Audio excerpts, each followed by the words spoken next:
What's up, guys? It's Ryan Norberg back with another video. Thank you guys so much for your support on the last video. Really loved reading the comments and getting to communicate with you guys and just getting an idea of what the things you guys are struggling with. It just means a lot to me to be able to communicate back and forth with you guys, so thank you for that. Today, we're going to do a more technical video. It's not going to be a review of a whole race, but it's going to be actually a technique that I use that helps me at many of these national events. It's something I really wish I knew earlier in my career, because this was something that took me from a mid-pack driver to that front driver. The thing that we're going to be talking about is getting under the rubber. A big thing that a lot of drivers don't understand is how to utilize all of the rubber. You know, in the beginning of the week, you're just as fast as a lot of the top contenders, but as the week progresses, it seems like they're getting faster at a faster rate than you. You know, you'll pick up 2/10 in a session and they'll pick up 4 or 5. And you just don't know, where is this time? Why am I picking up time but not at the same rate they are? And the majority of the time that comes down to utilizing the rubber. Something that you need to know is that as the weekend goes on, obviously more rubber is getting put on the racetrack. The thing that separates mid-pack drivers from front drivers is knowing where that rubber is being put. Something that I was taught was that as the weekend goes on, the racing line actually moves closer to the corner.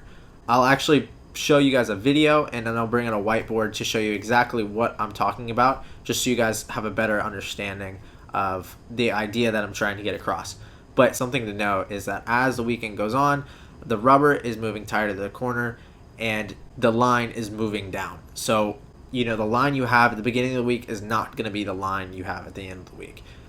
As I've been driving, there's been many times where in qualifying, actually, my line has changed. I'll be out there, and after my first lap, I realize that the rubber is not in the same spot that it used to be, or the track's changed a little bit, and I change my line to adjust to that. And it's not a big change, but it's something small that will affect your lap time and will affect it. 3/10. You can gain a lot of time by this technique.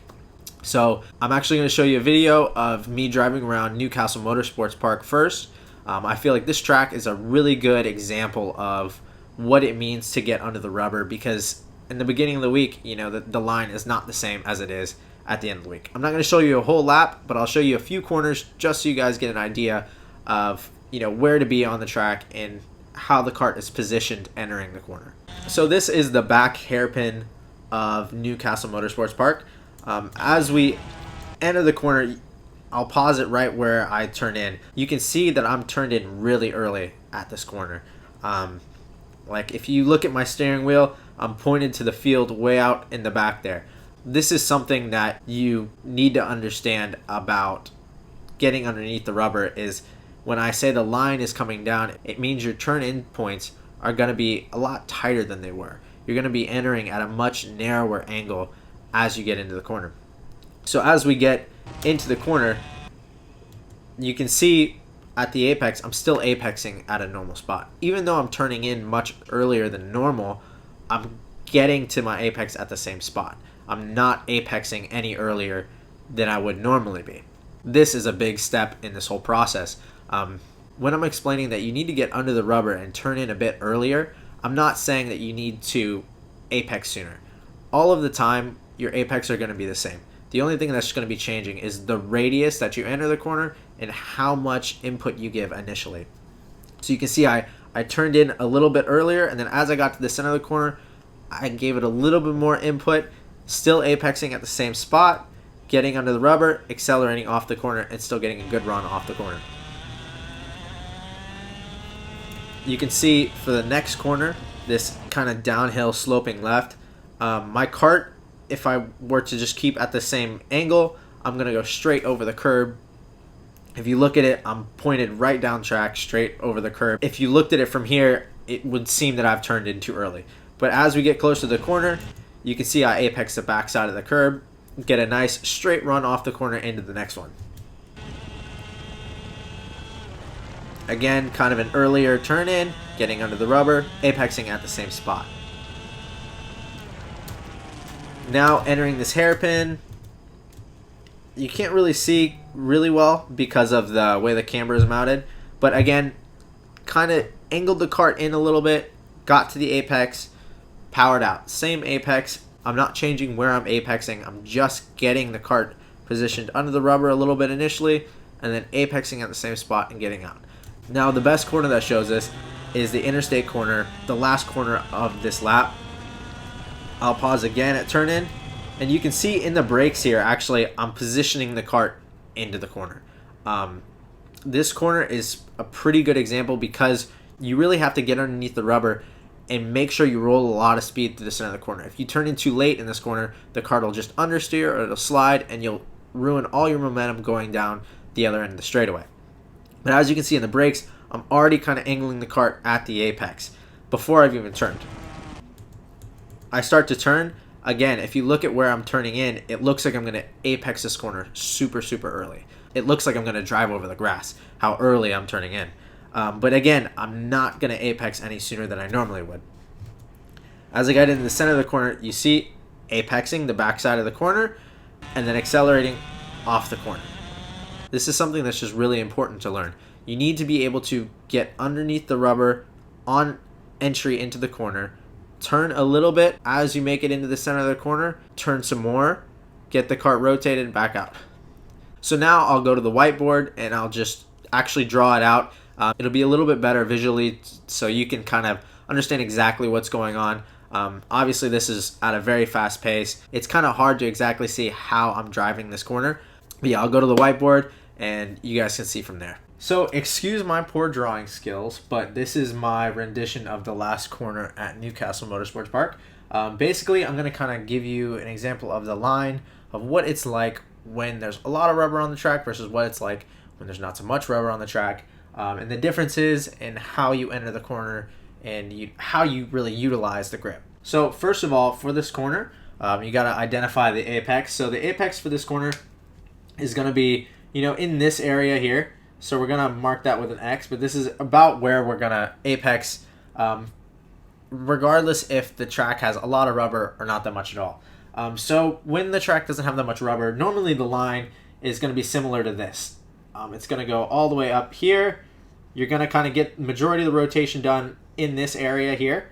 And then it's going to be a relatively straight line all the way off the corner. Apex at the right spot, but a relatively straight line off the corner using the runoff. The reason that is because when there's not much rubber, you have to maximize the acceleration off the corner. You have to get into the corner hard, slow the cart down almost as slow as you can, and then you want to be back to the power and driving off the corner. So you're only really going to be off the gas and the brake for this little bit of time right here. You're going to drive into the corner pretty hard, get the cart slowed down, get the cart rotated, and then back to power and kind of power off. You don't really have much rubber to use, so it's kind of just a very simple line. You go in, you brake straight, you get the cart rotated a lot initially, and then you're straight off the corner.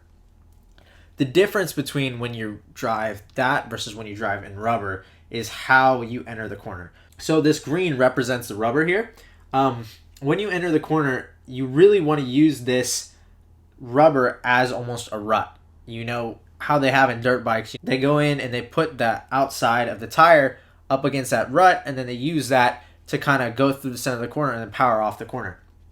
This is what we're going to do when we enter the corner. We're going to enter and we're going to kind of rotate a little bit earlier initially.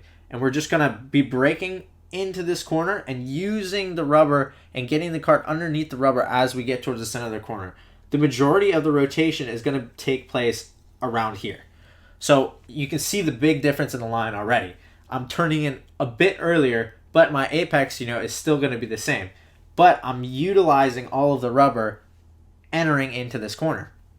And this is going to change a lot because now I'm, rolling, I'm off the brakes and off the gas, and then I'm back to the power at the apex, and I'm going to get the same apex off. But all of this time right here, I'm gaining because I'm not using all the track that you are. And I'm using the rubber, so I'm getting more grip out of it.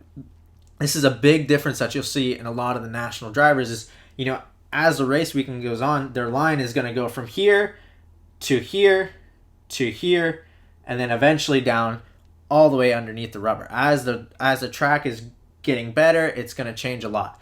And obviously this is very dramatic, but this is pretty similar to what happens on the racetrack.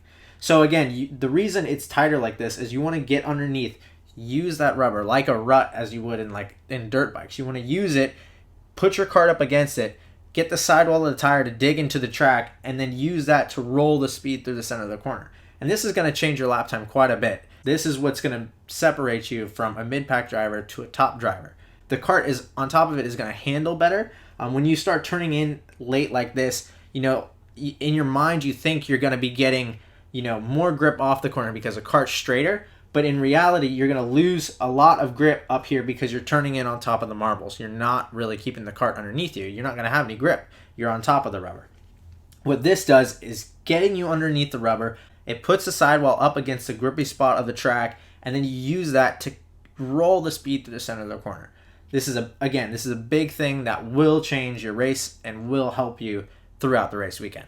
Thank you guys for watching. Make sure to like this video, comment any questions you have, subscribe to the channel just for more updates like this. Now that a lot of the races have been canceled for the next month or so, I'll probably be posting a lot more. So if you have any ideas for videos or any questions about the video, make sure to comment. I'll try my best to respond to those. Follow me on Instagram and Facebook. I post updates on my racing career. Just make sure to follow those. Thank you guys for watching. See you in the next one.